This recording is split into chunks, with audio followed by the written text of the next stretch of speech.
My name is Emmie. I'm an associate in mental health, and I have now taken my past and using it to talk about it from a real perspective rather than a maybe qualified perspective. Up until like sort of my early teens, I think everything was great, and then when I sort of hit teens, I just kind of lost who I was a little bit. I was bullied quite a lot at school. When you speak about moments in your life, I'm at a bit of like a crossroads now. Like, what can I do to stop this? But like this continuous chain happening. Going back to when I first started the gym industry, I was competing bodybuilding, so I was probably in the best shape of my life. I was the unhealthiest I'd ever been in my life because it's just not a healthy sport. But I was in the best shape of my life. I was young. I was like 20, 21. I competed. I was with a bodybuilder boyfriend. Like, that was my life. When you constantly go through the same cycle, the same abuse, and people telling you, oh, have you seen you? Or I could get anybody else. Like, it's tough. Like, it embeds in you. Like, it takes a long time to believe that you're worthy of things again. But if you see your friends acting a certain way or speaking to your girl a certain way, or I wish people would pull each other up more. Yeah. Because they would never act like it around their family. But around your friends, I think it's slacker. I just want to find some happiness and some peace. Be able to find someone that wants that for me too. Before we start our episode today, this one may trigger some people. So we will put details of support services in the bio. So if you are triggered, feel free to contact some of those services. But this is an important episode because we are going to touch on the topic of domestic violence. The police receive domestic abuse-related calls every 30 seconds. It's said that 1 in 4 women in England and Wales will experience domestic abuse in their life, and it takes on average around 7 times to leave before a woman leaves for good. So today we've got a guest, right? And we're going to have an upfront discussion, really in-depth discussion about the topic. And our guest as well is also one half of the Therapy Chats on the Missing Pieces podcast, another podcast that we follow, and that's inspired us to do what we're doing as well. But before we go into it, we'll let you introduce yourself. Who are you and what do you do? My name is Emmie. I'm an associate in mental health, and I have now taken my past and using it to talk about it from a real perspective rather than a maybe qualified perspective. Okay. And congratulations as well. Thank you. You qualified. I qualified. did. Well, for the viewers that don't know what you've qualified in, right? What did you qualify in? So I did my access to nursing, which meant that I qualified in all 4 fields. So I am qualified to work in learning disability, children's, adult and mental health. I currently work in both adult and mental health sector, but I predominantly work with quite complex mental health or sort of brain injury patients at the minute. Yeah. And why did you, what was that? Was it a passion of yours, or why did you decide to go and study? I was a gym manager for a long time. That's what I did for a long time. And then both my granddads fell quite poorly, and I was caring for them for a lot. Yeah. And as they started to decline, I got offered to have my degree paid for by work. Okay. So I just thought in the middle of COVID, I left the gym industry and went back into healthcare in the pandemic just to do my bit. Yeah. And then they offered to pay me to go through uni. So. Okay. Well, I wouldn't really say it was a passion. Like, my whole family are pretty like emergency services, but I was like, I don't want to do what my mum's done. Yeah. I just want to like define my own thing. And then I love it now. It's definitely what I'm supposed to be doing. So we'll talk about that in as we progress. But in all our episodes, we try to get a understanding of the individual and kind of like some of the key points in your life, like growing up. So what was life like for you before you embarked on, your journeys? What was life growing up for you? I had a very good childhood. My parents are still together. It was very like close-knit family. Yeah. Like, you drew a family. That's what my family looked like. I was raised like by my grandparents a lot as well as a kid. Like, I never had childminders or strangers looking after me. It was always my grandparents. Yeah. My mum was a nurse. My dad was a policeman, so they worked back-to-back shifts to make sure that there was always somebody with us. And then I think up until like sort of my early teens, I think everything was great. And then when I sort of hit teens, I just kind of lost who I was a little bit. I was bullied quite a lot at school. Never really had like one clique of friends. I was like friends with sort of everybody. And I kind of felt like I didn't fit in. Looking back now, the doctors think they may have missed like late ADHD, which made a lot of sense to me now at 31. I was always told to be quiet, or you're too much. Like what, do the walk, don't stop talking, that type of thing. But yeah, I think I just like kind of lost who I was a little bit. I lost my nan quite young, and I think that took a real toll on me, and I wasn't able to like process it how you probably should process a death. Yeah, I think I just spiraled out of control. Yeah. Me and my mum butt heads quite a lot because she just didn't get why I was behaving this way. I got involved with like a boyfriend at like 15 that like it was just way too much too soon. And I think after that, like I just lost my way a little bit. Yeah. And I drank and partied all the way through like 18, 19. Yeah. Then I was really poorly. I got sepsis from a kidney infection, and I did nearly die. And I don't think I underestimated the impact that's had on me until like now nursing. I think now I realize how close to death I was. It was just But yeah, after that I met somebody that was in the gym, and then this spiral of horrible men entered my life, and that's pretty much been like the last decade. And I'm at a point now where like we speak about moments in your life, I'm at a bit of like a crossroads now, like what can I do to stop this continuous chain happening.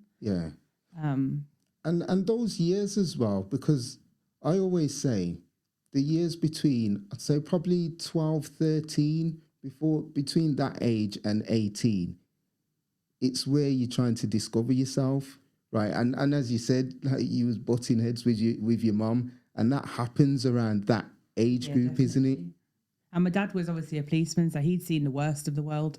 Yeah. And he was trying to protect me from it, but all my friends were going out underage and doing all these things, and I would just lie to them to go and be able to go and fit in. I didn't live near the school I went to, so that had an impact, because obviously as soon as I finished school and was going home, I was miles away from the school, so my friendships didn't really mesh together, because when they was all chilling outside of school, I wasn't doing that. Yeah.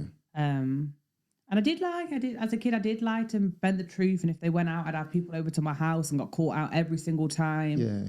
And then my sister's 4 years younger than me, so when it came to her wanting people over at the house or going to these things, they let her do it. Yeah. They seen the impact it had on me by not doing it, but then I felt like we were being treated completely different. Yeah. Which had an impact on me and my sister for quite a long time. Like we're really close now, but I always felt like I had the rough end of the stick. Do you know what I mean? As a kid, so it was difficult. Do you think, right, that protecting, because when you're protecting a child too much, it kind of stifles them. Do you think that had an impact of, Yeah, 100%. Like I went to the extremes, and there's stuff like I don't talk about on podcasts, but the stuff that happened like 16, 17 that would never have happened if I had just been given a little bit of a rope to go and sort of do what I needed to do, but because it was a no. Yeah. I just rebelled bad. Yeah. Like really bad. Like just did the most extreme things. Like it was just ridiculous. And sometimes it's hard to create that balance, especially as parents. It's hard to create the balance of giving freedom and protecting, because in this day and age now, you've got social media. Oh, 100%. And it's difficult. I think it must be worse for parents now. I mean, I don't have kids, but I think it must be really difficult to raise kids, because everything that's added in now wasn't there when I was a kid, and it was still difficult. So yeah. And because I think I saw a discussion, and you was talking about like social media as well. And I'm always interested in reality versus the virtual world, right? Yeah. What's your views on it? I remember when I first started talking on podcasts, like I've always been real. I'm very open and honest. I'm probably way too honest and very good on these podcasts, to be honest. But I felt so misunderstood for so long that I feel like if just one person watches it and think that's me, I feel seen, I feel heard, then it's important. But I'm not big on social media. I don't do this to get like followers. I don't do any of that. But I do think social media has such a prolific impact in so many ways. Yeah. Not even in the way that people talk about, like they talk about rappers and their music, or, women's bodies, or those, like, even for me, like I look at like people's, like if they've got a family and children, that impacts me because that's what I'd like. And Yeah. I think it can impact anybody in any way. And I think that's the danger of it. People don't, you know, you can look at the very, very close knit, very out there things, but actually it's normally the little things that can affect people the most. Yeah. And I think when people look at social media as well, it's not real. And then it has an impact on their mental health. Yeah. So, and because, you know, you said that you was in the gym instructor. Yeah. How did you find it working in there? Because a few people that I've spoke to, especially females, that they have that nervousness of going in the gym or starting to go into the gym, or, you know, because, you know, they may be, you know, their appearance, they may not be happy with their appearance or confidence. Yeah, definitely. Right. I think with my mental health, my weight's probably the one thing that's up and down all the time. Like I either don't eat at all or I'm overeating. I think going back to when I first started the gym industry, I was competing bodybuilding. So I was probably in the best shape of my life. I was the unhealthiest I'd ever been in my life because it's just not a healthy sport. But I was in the best shape of my life. I was young. I was like 20, 21. I competed. I was with a bodybuilder boyfriend. Like that was my life. And then I trained to be a PT. I was a carer and I trained to be a PT. So I've kind of done full circle now. I wouldn't say I felt, well, I wouldn't say I lacked confidence in that area because I know my stuff. Like, although I may not look it now, like I know my stuff. And when I was PT, I was very successful and I went up the ranks and became general manager quite quickly, to be honest. What I will say is that the industry is run by men. And I'm talking CEOs, financial directors, social media, it's all men. And when I worked for a particular company, it was very, very toxic. They didn't like that I was a young female, very good at my job. I got tripped up time and time again. And that was through my own fault. I was too trusting of people. They put me in very dangerous gyms with very dangerous clientele. And in the end, I just felt like I was being bullied. Emails were sent like, oh, the one with the mental health problems in Birmingham needs help again. And it was very, very toxic. And I actually left a week before lockdown. I actually said, forget this, I'm bouncing, see you later. So the start of lockdown for me was very stressful because I had no job. I was stuck in my house, couldn't earn money, didn't know I was going to pay my rent. And I mean, I obviously worked it out and just applied for all the care jobs I could and got into a company now that I'm with 4 years later nearly. But it is difficult. And I used to see so much stuff go on in the gym for women especially. And I worked in an area that got a female only area. And even that makes it difficult. I think it's... Is it? Yeah, I think there's so much pressure on people to get into a gym that they're not doing it even for themselves anymore. Yeah. That's the key, you know, doing it for yourself. When you start doing something for yourself, it does everything else around you. You kind of like block it out, don't you? 100%. Yeah. And like I worked at a gym around the corner from me and I still go there now, but I hate the gym. I hate it. I'll openly say I hate it. Why? That's why I box and I go hiking and I do all these other activities now. Because I just think like there's so many activities or exercise you can do that you doesn't have to do something that you don't like. I think I only really know bodybuilding in a gym. So when I'm going there and I'm looking at myself in the mirror now, like, and I don't look like I used to do and I'm doing the same workouts and it ain't happening. I'm 10 years older with a different body. Like it's different. It's difficult. And I think it was a lot of pressure being a PT there in complete and utter immaculate shape to now going back as a womanly 31-year-old. It's pressure that can come from anywhere. And how was that bodybuilding and competing? What was it like? Talk me through like the regimes and stuff and how it was for you. So initially the decision to compete was off the back of a breakup. Oh, was it? I was like, right, I'm going to show him. You watch me.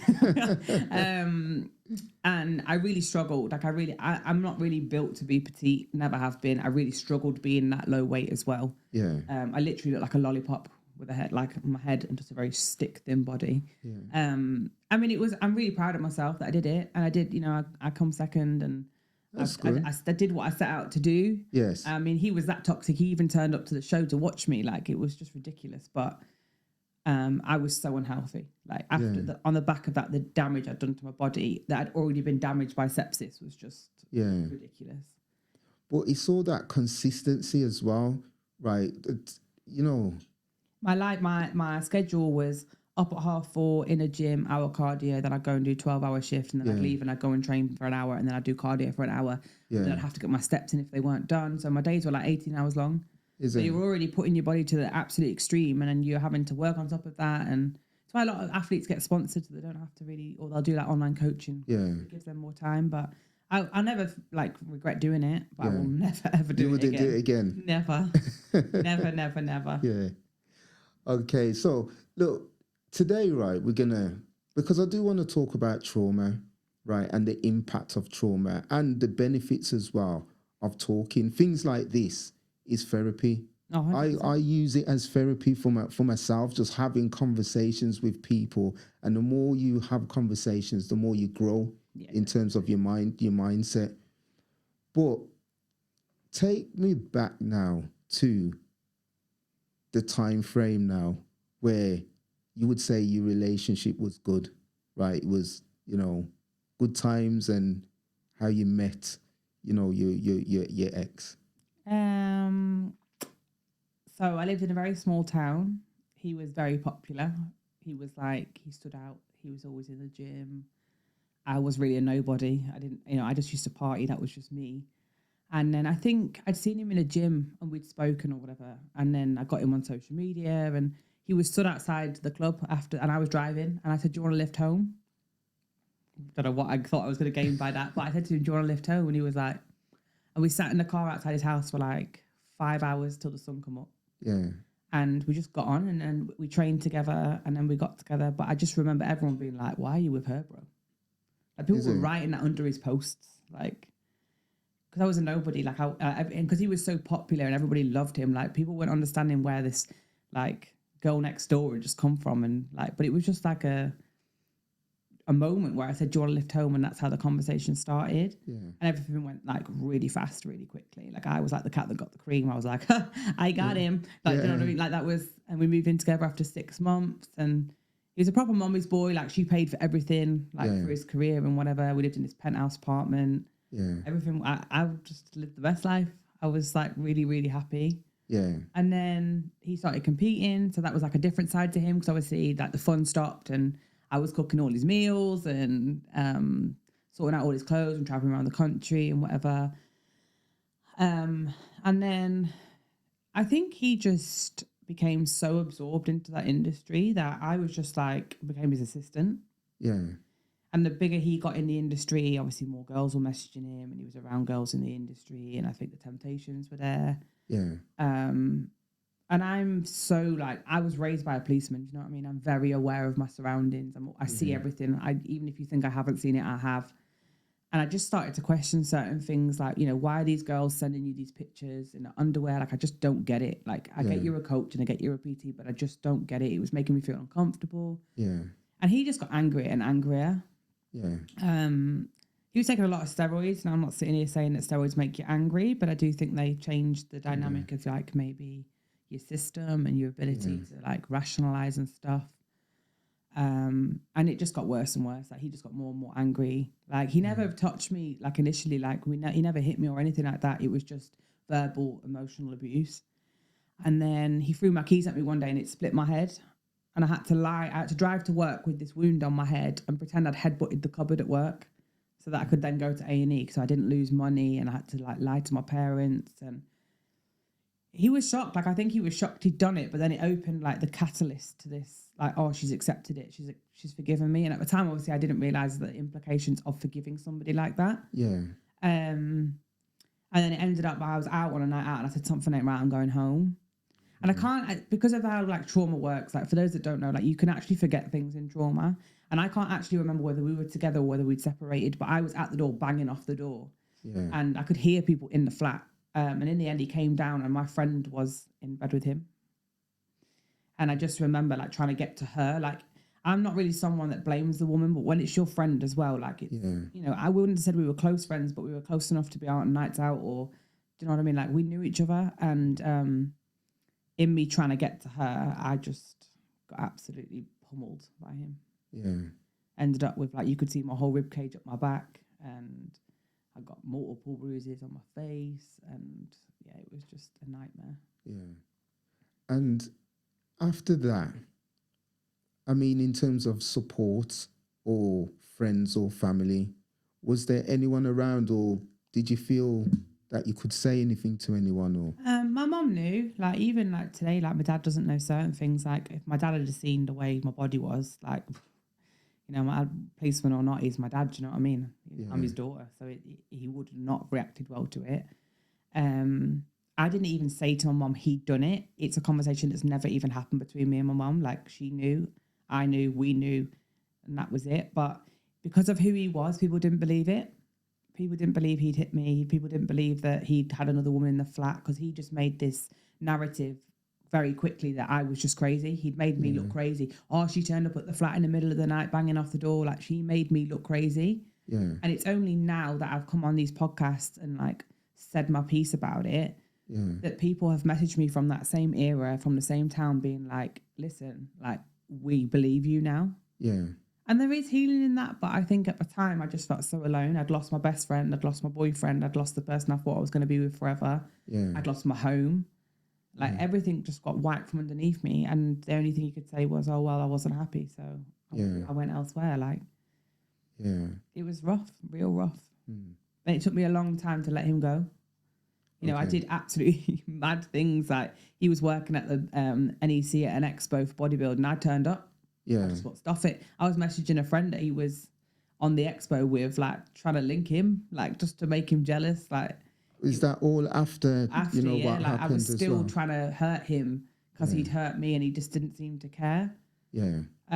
But like these things come back to haunt us, and I've watched him diminish over the years. Like he was quite prolific in the competing industry. He doesn't do that anymore. He had like a big following. He doesn't really have any sponsors anymore. Yeah.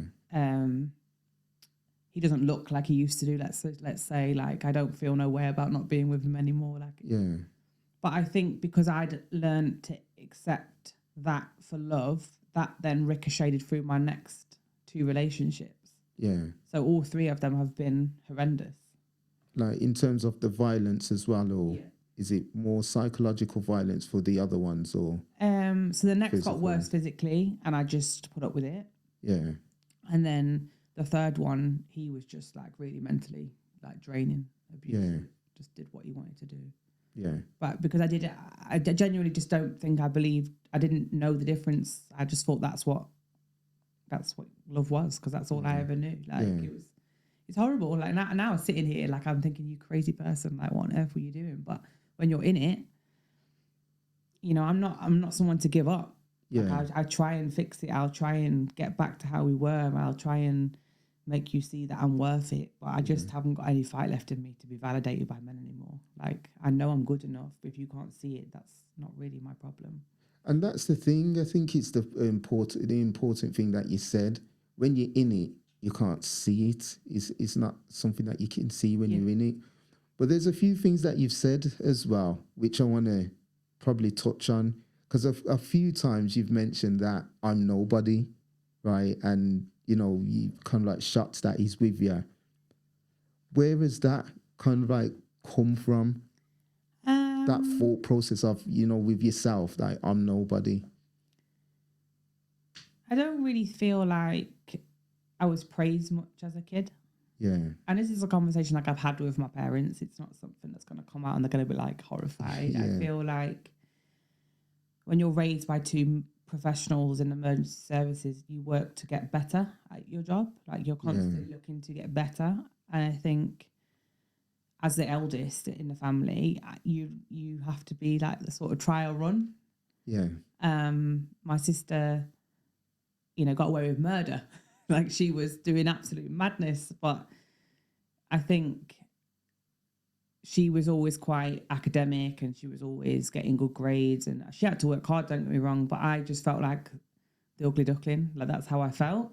And it wasn't anything my parents did. I just felt like I'd always got the raw end of the deal. Yeah. And I don't, when I say I'm a nobody, like I don't mean like I'm obviously a somebody, but I don't put myself up on a pedestal like that. Like I never have and probably never will. And self like worth is something I've had to work very, very hard on. Yeah. But when you constantly go through the same cycles of same abuse and people telling you, oh, have you seen you? Or I could get anybody else. Like it's tough. Like it embeds in you. Like it takes a long time to believe that you're worthy of things again. Yeah. What was it like, right, when you first started to seek support? Did you go to any domestic violence services or anything like that? It was actually harder to admit that I've been through it than it was to live it. Was it? Yeah, for me personally. Okay. Like I really struggle now. Like I really struggle to, but this is why I do this, because I know there's going to be so many people out there that don't even want to admit that they were weak enough to go through that. Yeah. I didn't actually go to anything directly domestic violence. My friends started to notice that I was like getting quite quiet. I was changing like who I was as a person. Yeah. Like through my teens, like I've always been loud and confident and you can't chat to me and like that. I had that bit of an attitude when I was younger, but I really feel like as I've got older, like I'm starting to even now, like I feel like I'm going through a bit of a phase where I don't really have a clue who I am. Oh, is it? So I lost both my grandparents this year within 12 weeks. Sorry to hear that. And it was really tough. Like the two men in my life that never hurt me, had never shouted at me, had never laid a finger on me, that I felt safe around, like they were just gone. Like within 12 weeks, both of them just gone. And it just was like, and I felt like it was weird. Like I never really noticed I hadn't got like a boyfriend or anything like that. I never felt like that gap was empty. But when they'd gone, I realised that I'd had them as like a stability in my life. Yeah. So that's been really tough, like to deal with. But I feel like I'm ready to find out who I am. Yeah. And I don't want to go back to the person I was. I want to find out who the 31-year-old Emmie is now. Yeah. But that it's really hard. Like when you're constantly told you're not good enough or you're not gonna, like make it. It's hard. Like how do you get? And I don't want to do it by finding a man and them having to tell me I'm good enough. I want to meet somebody where I know I'm worthy of it. Yeah. But the fight's a journey and a half. Like it's exhausting. Yeah. And what kind of things do you do on your journey? Because me personally, I always think that it's an individual journey. That self-discovery is an individual journey to yourself, and it will look in different forms. I mean, podcasting's been a good one. Like, I really feel like by sharing my story, like I can talk about it and in a safe space. I think, and sometimes like the way I've met people on podcasts is crazy. Like Alicia and me met at domestic violence. I did a talk with some younger women. Yes. And this will come out on the next podcast, but actually her children's father is my ex that abused me. Is it? And that's how, and we met in that way. And we could have really bumped heads, but we have the most beautiful friendship. That's good. We've both been through very similar things and we've been able to like really prop each other up. And she can just tell by looking at me if there's something wrong.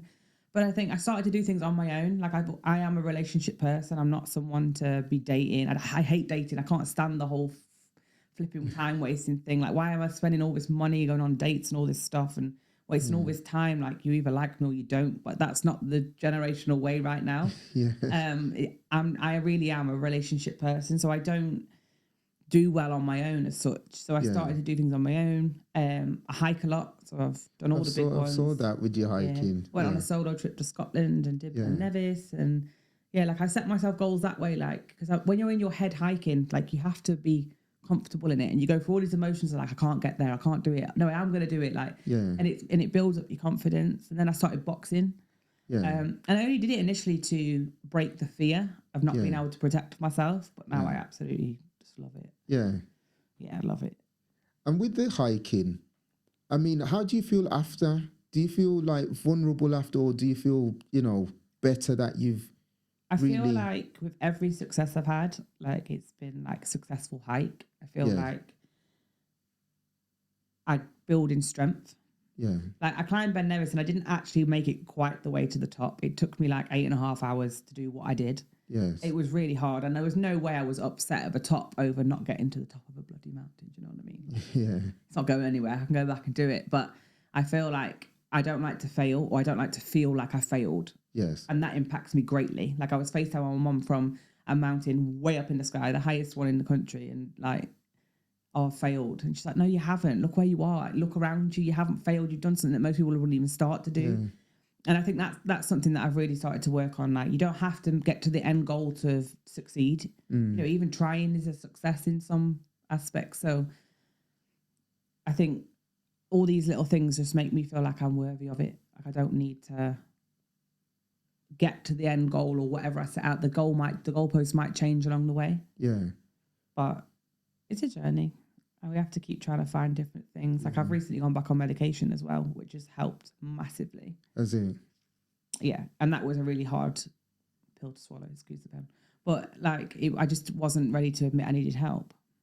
What? Because I hear that a lot from a lot of people, that admitting that you need the help, right? But for you, why is that? Because everyone will have their different reasons why, you know, it's a big step to admit that I need help and going to get support. I think people really underestimate the impact of trauma on an individual. Yeah. You know, I can only sit here and talk from a female's perspective. I can't talk for a male's perspective. I know men go through it. But for me, for instance, I'm now 8 years on from the first bout of domestic violence. And I have surgeries still outstanding for my face. I'm grieving a child that was never born. I was going through PTSD that was undiagnosed on depression medication. Now having tests for ADHD and all these other things. Like I'm now 8 years on and I'm still suffering the consequences of choosing the wrong man. Yeah. And staying with the wrong man. And it's hard. Like at 31, I'm not in a relationship. I don't have children. In my head, I'm thinking, okay, I put my body through so much stress that I lost one. Am I going to be able to carry a child? Like these are the things that men don't see. Yeah. Like they just go on with their life. If the if the police are involved, 9 times out of 10 they don't get prosecuted because it's his word against ours. Yeah, it's like that men don't understand the actual impact domestic violence has. Like I won't even start. Like I wouldn't even go to cuddle a man I'm dating because I've been told don't touch me. Put clothes on. Why are you walking around the house like after a shower? Like or don't try and kiss me. Like oh I'm not in the mood. Like when you're constantly told all these things, like it affects the way you are able to be around a man. Yeah. And I worry that I'm never going to be able to trust somebody enough to let them in. Yeah. But on the flip of that, it's not a man's job to fix me. There are things in life that are going to inevitably get better because of a trustworthy, safe man in my life. Yeah. But the repercussions of domestic violence they last forever. It will never leave me. Yeah. And I think that I'm glad that you mentioned that because that side of it, I don't think it's often spoke about. I mean, people talk about domestic violence and raise the awareness of it, but exactly what you've said, like the trauma side of it, some of the things that you're carrying with you now. Yeah. And although you've said it's not a man to fix it, it's stuff that you have to fix yourself. Yeah. But that journey to even start fixing it is a difficult one. I think because people see me as such as like quite a confident person. And I am confident in some aspects of my life, like my job and with my friends. Like I'm always the confident one. So people don't see this vulnerable side of me when it comes to relationships. They don't see that I really struggle with it. Yeah. And there's a reason why I've been single as long as I have, because I just have got no energy for it anymore. Like I just have no fight left in me. I don't want to end up picking the wrong person again. Like I don't. Yeah. And that's having to strip me back and right, what is it you want? And then move forward. Yeah. But I'm at a point now where like I don't know whether I'm in the right city. Oh, is Being away from my sister has been like a really heavy impact on me. She's in Manchester. Yeah. And I just think maybe a lot of my trauma happened here. Yeah. And I'm trying to fix it before I go and branch out to do something else. I don't know. Like I think I'm just at a point now where is my surroundings helping my headspace? Yeah. And I just don't know the answer to that yet. You know, because while you was talking, right, I was thinking in terms of strength, right? But you doing these podcasts, right, shows a lot of strength. The qualification that you've just, qualified in, that shows a lot of strength. You know, the hikes that you're doing. But then it seems like when it comes to men, though, it's different. Right, and I'm just trying to get my head around it. But for you, why do if you were to reflect on that, why do you think that is? Because even coming here shows strength, like independence and strength. I know that. Like that's you've hit a sore spot there. Oh, I felt all emotional there. But when it comes to life, like I don't give up. Yeah, I never give up. Like I'm strong. So uni, I'm smashing that. I'm doing that. I go to every lecture, every placement, passed every exam first time, my family and friends. But when it comes to men, I'm not strong at all. I'm resilient. Yeah. And that's what burns me. Like I'm not, when it comes to men, I am weak. Yeah. And not in a sense of like weak for man, like as in I don't have any, I crumble. Yeah. Like I literally crumble. Like I put myself in the wrong situations, around the wrong people.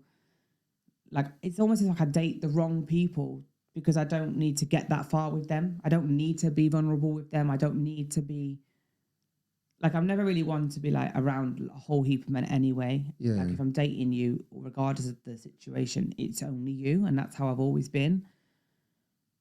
But I just don't, I need someone that's going to like swoop in and just protect me. Yeah. I've never felt like I've been in love. I felt like I've loved. Yeah. I've never felt like I've protected. I've always been like the protector of our space. Yeah. Like I know I need like a really strong man to like look at me and hear what I'm telling you and think I'm not gonna hurt you and I'm gonna look after you. Yeah. But I just think the way things are right now in this like generation, like people ain't looking for a long time, they're looking for a short time. Yeah. And that messes me up more. Yeah. And then I just retract and isolate myself. Do you think, and I know there's no answer for this, right? Because it's difficult, but knowing what you know now, right? Is there trigger signs or warning signs, like flags that you would say, do you know what? Looking back, these were signs. I think like they almost happen instantly, but you just don't see them. Yeah. Like for instance, when I got with my first ex, like, and people were posting underneath pictures of me and him, like, why are you with her? Like, he never even defended me. Yeah. Like, he was never going to protect me because he couldn't even protect me in social media. Yeah. And then when I met my ex, when I just moved to Birmingham, the first interaction we had was wrong. Like, he was like, oh, when you leave here, give me your number, and walked off in the gym. Yeah. And then when I went to leave and didn't give him the number, he pulled me back down the stairs and was like, I told you to give me your number. Yeah. In my head, I'm like, yeah, okay. Yeah. But that, the first text was bring a bag tomorrow, you're stopping at mine. Like to a female, like you get gassed. Like I'm like, yeah, okay, cool. Got this big 6 foot beautiful man trying to chase me around a gym. Yeah. But actually he was just controlling me from the get-go. Yeah. And he used to say, like, he pushed me and my mom further apart and then told me I could move in with him. And then he would go out on weekends and say things to me like, oh, we're not together, you're just living at my house. Yeah. And then I'd come back and wash the clothes that had makeup on them. It was just horrific. Yeah. And he'd leave me with his kids and like take my car for the weekend and bounce. And I found texts from girls that he'd met on weekends, and it just got more and more violent. Yeah. Because you spoke about that controlling element, and I did watch a podcast that you was on, and it was interesting to me when you mentioned this in terms of, you was talking about the car, and I think you started to reflect on these were the signs, right? Because it was controlling with the car and something to do with the number plates and that. Yeah. So I drove a bright red Beamer at the time with my number plate on it, with my name on it. Yeah. And he was like, oh, it's too raving in Birmingham. Like, you wouldn't know. Like, I'd obviously not long been here, so I didn't really understand. Like, I thought he was just trying to protect me. Yeah. But he wasn't. He just wanted my name off the reg so that he could say it was his car. And it was just a nightmare. Yeah. Like, when I look back now, I didn't have a key to the flat. I was locked in it. Like, he'd take my bank card. Like, you name it. He just took control of everything. Yeah. But he did it in a way like that made me feel special, like as in like he was trying to protect me. And I think that's where I struggle now. Like, I've only ever known protect as coercive control.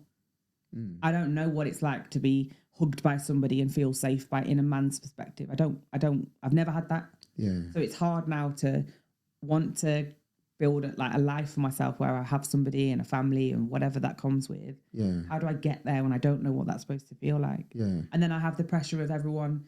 A lot of people jump on this podcast now with the most to say. Women are 31 now with no kids and they've wasted the best years of their life. But that wasn't me. Do you know what I mean? I've just unfortunately been through 3 very horrific relationships that I wouldn't say I was wasting my life. Like, that's really traumatic time. Yeah. And yes, okay, I may have picked to stay in very precarious situations, but I'm still sat here trying. Yeah. And what you know, in terms of friends around you, did they say anything to you, or did you reach out to them? My friendships have changed quite a lot over the years. Like, I don't have friends from back in the day. Like, I'm not that type of person. And I think as I've evolved as a woman, like, I've had to cut them off. Yes. My friend, well, my best friend that was around at the time was going through a similar situation with her baby father. Yeah.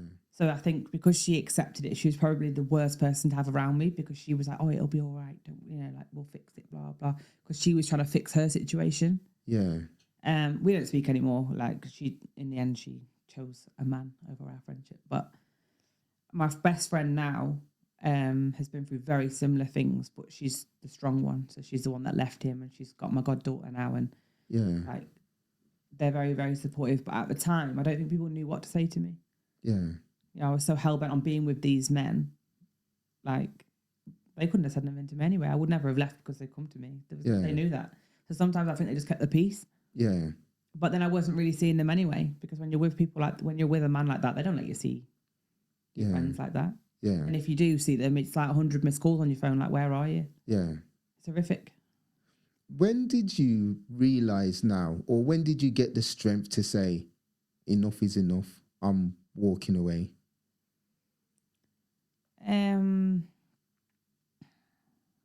My first boyfriend, like that, I think I went quite quickly, to be honest. Like, I think that was kind of, because I was still living at my parents then. Like, obviously I'd moved back home. Like, there wasn't really much to say. But my ex from Birmingham, like, it took years. Yeah. Like, I loved him. He knows how much I loved him. Like, I didn't know me without him. Yeah. And it was like 5 years we was together, and it was really, really difficult. Like, I couldn't cut him off. Like, I didn't want to cut him off. Yeah. Even though I heard all these stories about all the women that he was dating and all the types of things he did, and all the kids I've now realized he's got, and all these things, like, I still wanted him, and he knew that, and he played on it. Yeah. And then I started a new job, and I met some girls at the workplace, and she was like, oh, let's go out. And we went to one bar, and he was working behind the bar, and I crumbled, absolutely fell to pieces in the bar. Is it? Had to leave, yeah. And I thought, this is not happening. I'm not having this man control my life anymore. Yeah. And I think when I met Alicia, like, I think I chose her over him. I think that was like the cutoff. Yeah. I saw this beautiful, like, prospect for a friendship. Yeah. Someone that really understood me, who's been through very similar things. And despite our similarities and the men we've picked, like, which could have caused controversy, like, I just thought, no, I'm picking you over. I have to cut you off. Yeah. But it was really difficult, like, really, really difficult. Yeah. But he would always say, like, oh, you know, I loved you, but he never did. Yeah. I just don't buy it. I just don't buy you can't treat someone like that. You can't belittle someone like that. You know, I've got permanent damage in my left eye from him. Yeah, I was still trying to fix it. Yeah. But these things happen. And that's the thing, you know, even just listening to what you're saying now, when you've got kind of like attachments to someone, emotional attachments, you can't just switch that off. No. Right. And I think that's the side as well, when you was going back in terms of people don't understand the trauma that you go through. That's also one of them as well, in terms of having to switch off emotions, which you can't do that overnight. No. It's not something you could do overnight. I think I just had a really rough end of the deal. Like, I have been very unlucky. My dad always says to me, I just don't know anybody that's as unlucky as you. Yeah.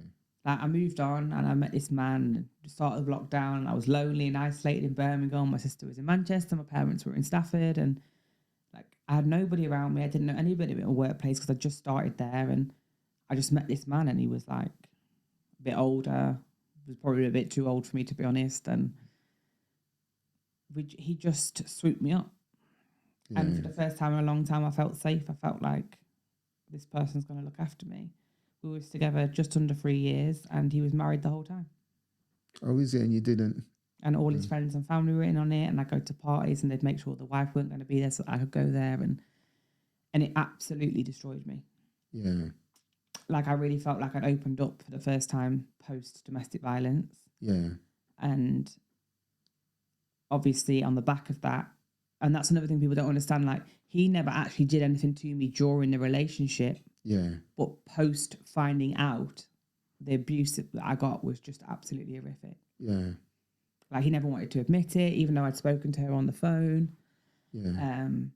I felt like everybody that was around me, so all the family, the friends, the kids, the baby mamas that I'd made friends with, like my whole world was him. Yeah. So then I was back to being isolated again. I got nobody. And I just, it took, I mean, we've been split up a while now, but it just was just so toxic afterwards. Yeah. And he treated me far worse post finding out the cheating than he did before, even though I'd left. And actually, I did find strength there because I left straight away and I've never been back. Yeah. Like I by the time he was in Jamaica when I found out, and I literally, by the time he got back, my locks had been changed. I like stopped all the payments, which is another thing that he like. I'll just set that up, babe, and I'll pay you back. Never got paid back. Yeah. Like the pattern had began, but as it didn't begin with, like at the start, like I was very like strong. Like I thought, oh my God, but that broke me, that relationship, and I've never been with anybody since. Yeah. And was when you say the pattern, were they the same patterns what was happening in previous relationships as well? I think I'm a natural empath, which is another reason why I make a good nurse. Yeah. I care for people. That's my best trait. I care so much about people and people's happiness and people's mental state. And I'm not thinking of like, oh, are they okay? Yeah, I'm good. I'm saying, no, but are you good? Yeah. I'm not going to ask you once. I'm going to ask you twice. And that's how I am as a person. Yeah. Like my people around me, I know by the time when they speak, I know if something's off. That's how I am as a person. But I think it can be quite a toxic trait to have as well. Yeah. Because I'm naturally a giver and I naturally want to protect people around me. Yeah. I forget that no one's protecting me. Yeah. And I'm more aware of that now. Mm-hmm. Now, as I struggled with my mental health and I'm coming home to an empty house and I'm on a bad shift at work, like it's more noticeable. Yeah. And I'm getting to a stage now where I need to work on being trusting of men. Yeah. Otherwise, I am going to stay on my own. It's just easy. It's easier. Yeah. It's easier for someone like me to be on my own. Yeah. And what's your thoughts on therapy? Have you had therapy and you know, what's your thoughts on it? I think you have to be really ready for it. It's really hard. Like they strip you right back. You have to relive everything again. Is it? It's how I got diagnosed with PTSD. So that was quite a good thing because obviously once you get diagnosed with something, you get more support. Yeah. I think it has its place. Yeah. I think there's a lack of services. And I think GPs are very pushy with meds to begin with. So I was on depression meds when I was battling PTSD, not depression. So that messed me up.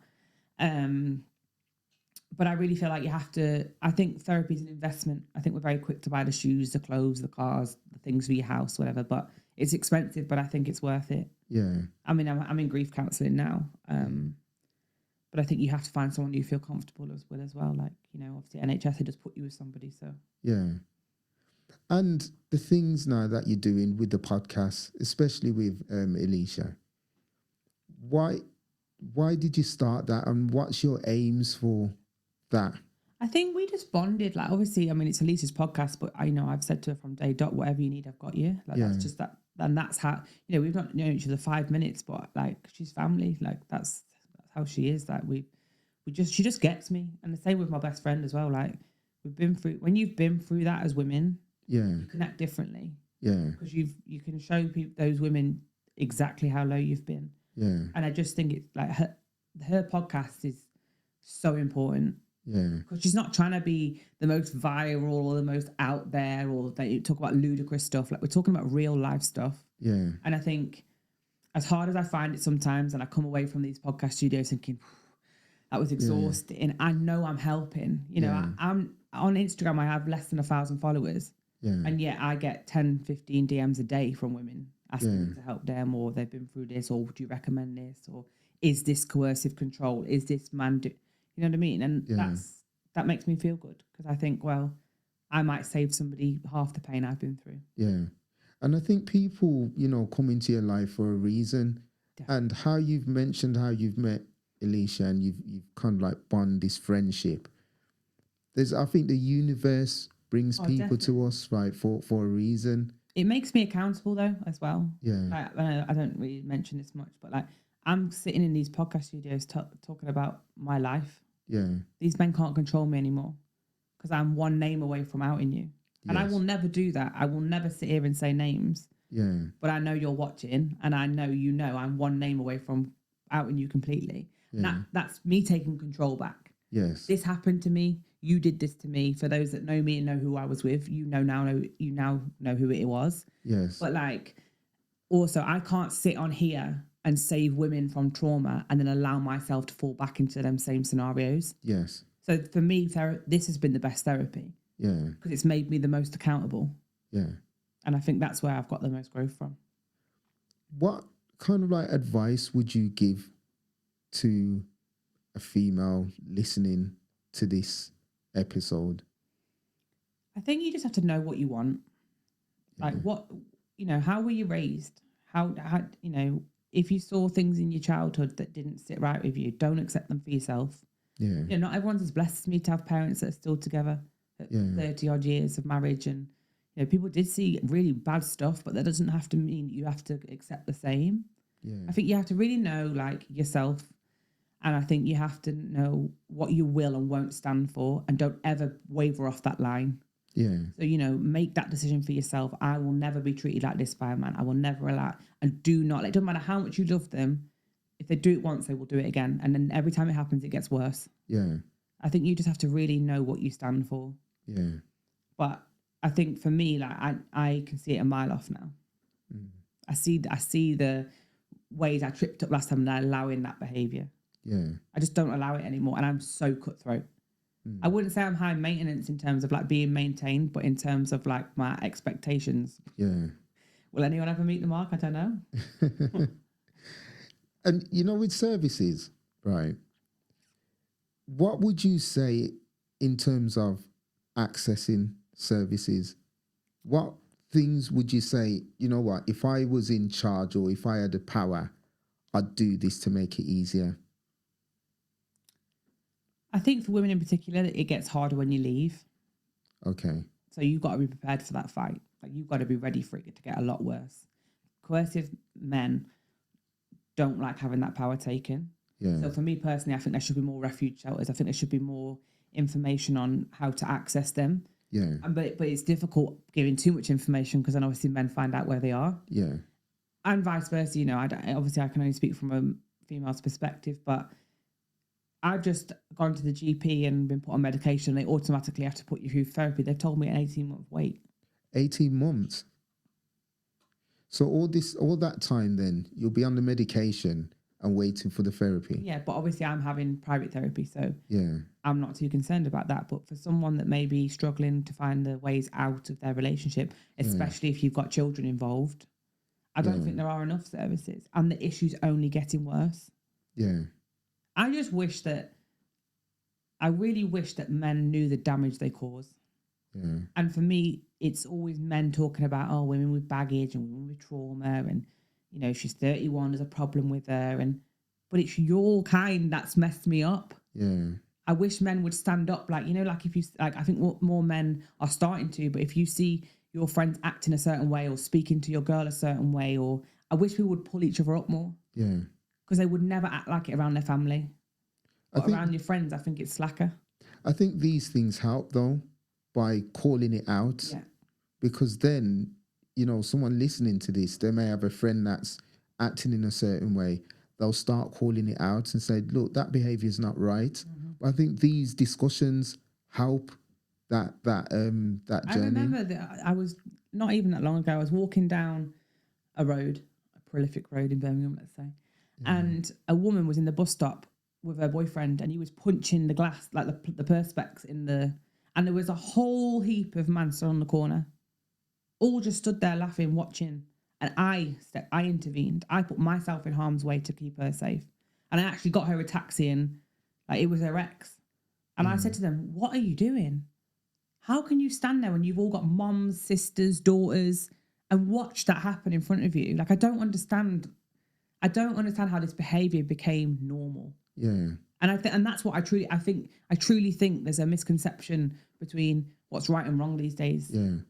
We've become, as a nation, desensitized. Oh, 100%. And I think social media plays a big part. I'm not justifying any of the behavior because it's all wrong.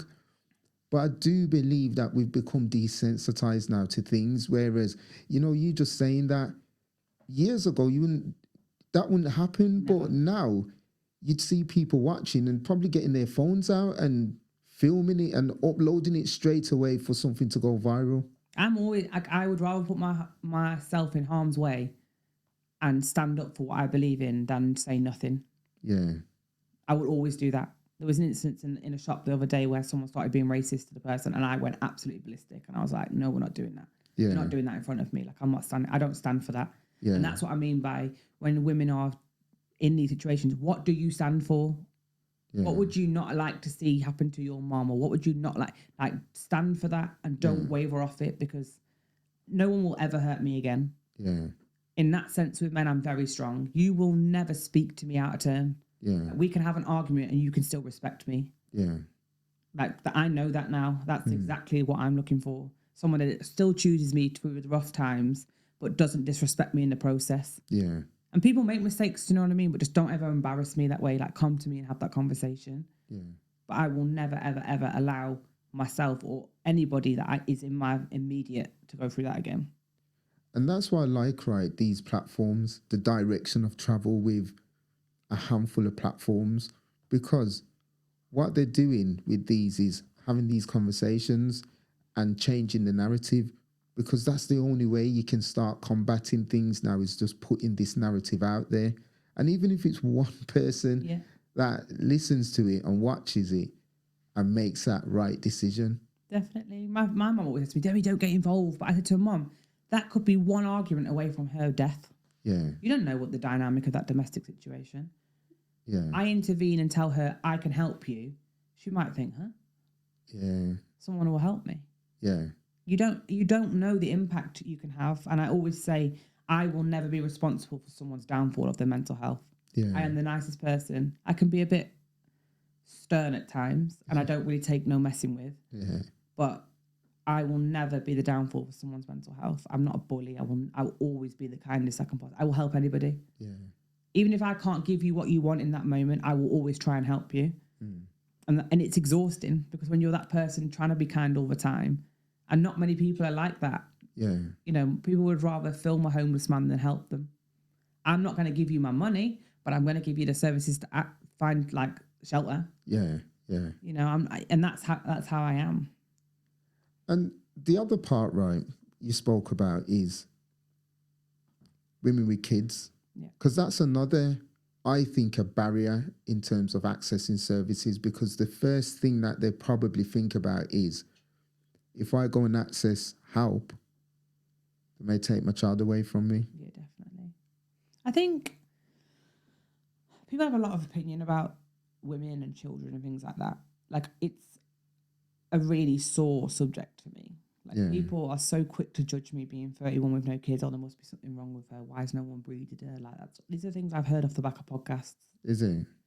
What they don't know is like my history with maybe pregnancy and the horrific things I've been through with that.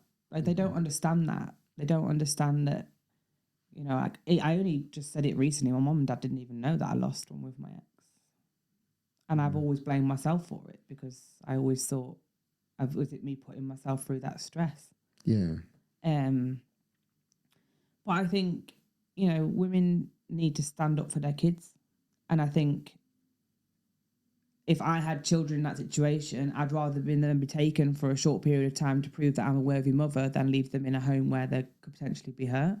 Yeah. And that's very easy for me to say because I don't have children, but you know, these shelters do take their kids in as well. Yeah. You've got to make that decision to be ready to take a father away from your children. Yeah. Because chances are they're going to say no contact. Yeah. And that's hard enough in itself. Do you know what I mean? Like, there are dads out there that don't have access to their children and have done nothing wrong. Yeah. But if a man's domestically abusive towards you, they're probably really good with their kids. And that's where the hardship comes from, because they see what they're like with their children and they don't want to take the father away from their kids. But at the same time, they've got to keep themselves safe.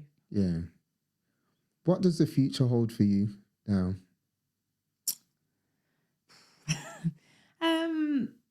I feel like I'm at where I want to be with my career now. So I feel like I can focus on like my personal life. And I think that's why I'm contemplating this move. But I just want to find some happiness and some peace. Yeah. And be able to find someone that wants that for me too. Yeah. I think that's just where I'm at. I have I speak to a lot of people about this, right? And it's funny now because you've said happiness. What's your thoughts then on happiness and joy?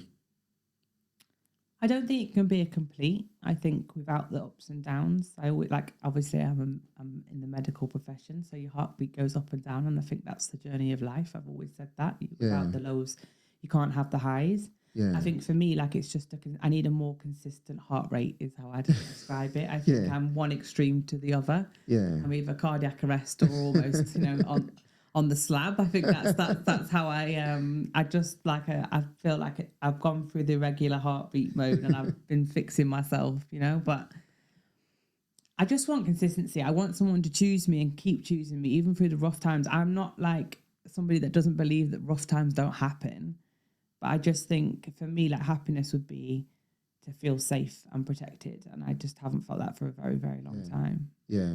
I have everything else. I have the best friends, the best career, nice car, nice place. I have everything else. I don't, women are almost scared to say, I want a man. Yeah. I don't need one. Yeah. I want one. Yeah. I can be self-sufficient without one. Yeah. Most women can be these days. Like men don't need a woman these days. Yeah. But I want that. I want that like relationship where I've got a ride or die and a best friend and just find what that feels like. Do you think that you'd be ready for it? I do think the man that ends up in my life will have to be ready to heal some final wounds. I do think like that. I think because of the way my trauma is, like, I'm not going to believe it until I feel it. Yes. And I think I'm the type of woman that needs a lot of reassurance, which I know drives men mad. But I am that woman who will be like, oh, do you still love me? Like, oh, that's me. Yeah. But I feel like you show me enough, I'm going to relax and I'm going to let it go. Yeah. So, I do think you have to heal yourself to end up ready to be in relationships. But for me personally, I think because of the amount of trauma I've been through, that man's going to have to know that you are going to be my final piece of the jigsaw. Yeah. You are going to be that one thing that finally fixes me and makes me see that maybe I'm 100% worthy or... Yeah. And it's sad. Like, I feel sad even saying that. But why do you think it's sad, though, even saying that? Because I used to be this really confident, out there woman. Yeah. And to some degree I am, but I think part of me is quite scared it will never happen. Yeah. Like, is anyone going to be willing to take on me? Yeah. That's just where I'm at, I guess. How far do you think, right, that you are in your healing journey? I'm a lot further than I give myself recognition for. Yeah. I'm not one to say anything really good about myself. Other than my job, I'm very good at my job. Yeah. But I'm a lot further on than I thought. Like, even to be having these thoughts in my head, like, right, I want to meet somebody now. Like, what does that look like? How am I going to get there? Am I living in the right area? Am I around the right parties? Am I, where's this man going to come from? Yeah. I'm a lot further on than I give myself credit for. But I do feel like it's going to be a constant journey. And obviously I live with a mental health condition that is for life from that person. Yeah. That's not going anywhere. I can handle it and I can know my triggers and stuff, but the man that ends up in my life is going to have to be very understanding. Yeah. And I'm very aware of that. Yeah. I think that's a positive thing, right, is the awareness. Because if you're aware of it, then you can manage it a lot. I don't necessarily come with baggage. Like, I don't come with, like, I'm not crazy. I'm not like out here acting out. Like, I'm very aware of who I am as an individual in terms of my mental health. Yeah. Me as a personality, I'm still working on that. But in terms of my mental health, like, I would never bring a man stress. It's just, I will require a lot of support. Yeah. So, and that's hard to explain. How do you explain that to somebody? Do you think you have to explain it? I don't think I have to, but I think for me to gauge how a man takes or receives that information is a big step for me. Like, some men are like, you've got a mental health condition. Some men would be like, oh, right, okay. I have to gauge your acceptance on that. Yeah. And that's how I can, like, try and navigate stuff now. Because I think if you get into a situation where you feel you have to explain it, to me, it's only my own opinion, but to me, that may be the start of a trigger as well, of like I've always warning said, signs. yeah, I've always said, Yeah. I want a man to say, what's going on? Yeah. They look at me and see how I act, and they say, what is going on? Why? What is wrong? Yeah. And then I can say why rather than explain why. Yeah. You know, I want, you know, if I go into a nightclub, I'll seize up straight away. If it's busy, packed, and I'm getting pushed around, I will seize up straight. You'll see it straight away on my face. If you don't notice that in me, you are not the person for me. Yeah. Because I need you to protect me. And I've got friends that will look at me and say, get her out. Yeah. Get her into some space or take her outside. Like they can see it straight away. And that's the type of man I need. Someone that's very aware of their surroundings and who, like, people's persona and energy. Like I need somebody like that. And I think, again, with the way how things are going now, because, okay, we know that there's always a taboo around mental health and things like that. But because we're talking about it more, mental health it's not the problem. It isn't the problem. And I personally think that somebody that's, you know, either diagnosed or experiencing mental health problems, as long as they're getting the support is in place and they've got the network around them as friends and family or whatever network they need to support them, whether it be medication or holistic therapies, you can continue to live a life. Yeah, I was talking to my best friend about it and I was saying, like, I am the most loyal woman you will ever meet, whether that's with my friends, my family, my godchildren, whatever. Like, I might have all these issues, but I will love you fiercely. That's how I am as a woman. Yeah. I'm never going to make my issues your issues. I'm a ride or die. I'm old school. I've been raised by marriage after marriage after. That's all I've known is marriage. Like, and I'm talking like 40 years. My grandparents, obviously we lost my granddad, but they were like 60 odd years married. That's all I've ever seen them fight for each other. That's who I am as a person. Yeah. Like through and through. I will fight to the death for you. Yeah. But I think mental health overshadows that. Yeah. I think the mind's a powerful thing as well. And having said that, because you saw your parents, right, in a marriage together, ride or die together, do you think that's having an impact on you as well in terms of that's something that I want? I want that because that's what I know, that's what life is, and that's what I want. Especially when I was going through like both my grandparents passing, everybody had somebody. Yeah. And I could see the pain in my grandma when she was going home on her own. And we're opposite ends. Like, she's 80 odd and I'm 31 and we're like opposite ends. Like, I'm like in middle of my life and she's like in the latter stage and I was feeling her pain. Everyone was going home to their boyfriend or the husband. And like my sister was going to her long-term partner. My cousin was going to her husband. All my mom, my auntie, everyone went. I went to an empty house. Yeah. And that's when you feel it. Yeah. Like I feel the pressure. Like I feel like lost sometimes. Sometimes I just don't go. Like, I'll finish work and be like, right, where's the party at? I don't want to go and party. I don't even drink. Yeah. Like, I'd maybe drink once, twice a year, but I don't want to go home. I don't want to be on my own. I don't want to have to walk through the door after a bad day and have no one to help me or no one to make me feel better. And it's horrible. Do you know when you're just saying that, right? Because I don't know, what's her name, that footballer? Is it Alex Scott? Because I was listening to a audio book and she mentioned depression, right? And mentioned high functioning depression. And what you just said is something what she said in terms of she used to work and, you know, very good in her career. Stop. But when she went home, it's like, where's the party? Because she didn't want to. Yeah. I don't stop. Yeah. I'm always doing something. And then recently I injured both my ankles, one after the other. Yeah. So I was out running and did one. And then the day after I had this boot off, I did the other one collapsed underneath me and it's put me stationary. I've had to sit in my house because I couldn't move. Yeah. And I think this is probably why I'm in quite a vulnerable state right now because I've had to sit in the house. Yeah. I had to sit down. I couldn't go out. I couldn't do the things I usually do. Yeah. And it's just made me very aware that I'm not happy with my current situation. Yeah. I've always battled on and off with depression, but I know that I've got to make the change. Yeah. And I'm not saying moving to a different city or doing all that stuff is going to change how I act, but it's going to allow me to have a fresh space to try something different. Yeah. but then I just don't know whether I'm ready to leave the madness just yet. Yeah. That's just where I'm at. So.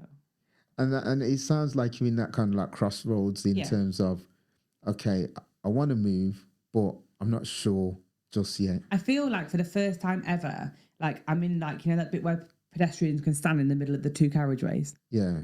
Normally I'm like at the crossroads on the dark side, like with all my trauma and that. I feel like I'm a bit further on. Yes. I feel like I'm ready to take that step, but it's still quite daunting. So. Yeah. It's a good place to be in, though. It's a good place to be in because a lot of people are not there, right? But you're at the stage now where you're thinking about it. You can do it because some people think about it but can't do it even if they wanted to. Definitely. So I think by the sounds of it, you're in a good place. Yeah, no, I am in a very good place, but it's a new place and that comes with its own challenges. Yes. Like I know that I've got to make certain changes in my life to create the life that I want. Yeah. You know, being in the bashment dance on a Friday night is not the answer to my problems. You know what I mean? That's just, you know, that's not the answer. That's me functioning in a bad level of not wanting to go home. Yeah. Right, where's the party at? Right, I'm coming, I'm going home. I'm in the house for 30 minutes. I'm showered and I'm in clothes and I'm out the door again. Yeah. And I don't even want to go there. I don't drink, you know what I mean? I don't get like lit. I don't do any of that. It's because I don't want to be on my own. Yeah. And am I using people in that respect? I don't know, but I don't want to be on my own. So I'll find where all the people are going to be at to have a moment of happiness. And then I'm that knackered. I just go straight to sleep when I get home. Straight to sleep. Okay. Before we bring this to an end, right? If you had the opportunity to go back and speak to your younger self, knowing everything that you know now, what would you say to her? I would say you are good enough. You don't need to prove yourself. I would say that your family loved you, even if you didn't feel like they did. I would have found my voice a bit earlier on. I think I would have told her to find her voice earlier on and not put up with some of the things that I did. Yeah. But on the flip of that, I would never change what I've been through, which might sound like a really crazy thing to some people, because I wasn't really a very nice person going through my youth teens. I was a bit of an idiot, to be honest. I'm not even gonna lie. And I'm the nicest, most empathetic, soft, very like caring person now, and that's only off the back of what I've been through. Yeah. Would I erase it? Absolutely. But would I change the outcome? Never. No. Never. Our last question. Now, this is something, right, with a discussion. We always ask the previous guests to ask a question for us, do our final question. And it's funny, right, because the last two questions, well, the last two episodes, the last guest, right, I don't know how they probably feel the energies. Yeah. And this was going to be one of my questions anyway, right? But the question from the last guest is, if you could do something differently, what would it be and why? I'd live life a little less cautious. Yeah. And I'd find enjoyment in things rather than fear. Yeah. That's what I'd like to change. And I wish I'd changed that a long time ago. Rather than worrying about it, just do it. What's the worst that can happen? Yeah. Emmie, thanks for coming up. No problem. Thanks for sharing, your journey. It sounds like a eventful journey. But what I did like what you said at the end is that you wouldn't change it for the world, because I think what we go through in life is setting us up for our future. Yeah, definitely. And your future destination is in supporting and helping, and it's equipping you with the tools. Whether you stay in Birmingham or you leave Birmingham, I think everything that you've been through is equipping you with the tools to start the next chapter in your life. I agree with that. Thank you for coming up. Thank you for having me.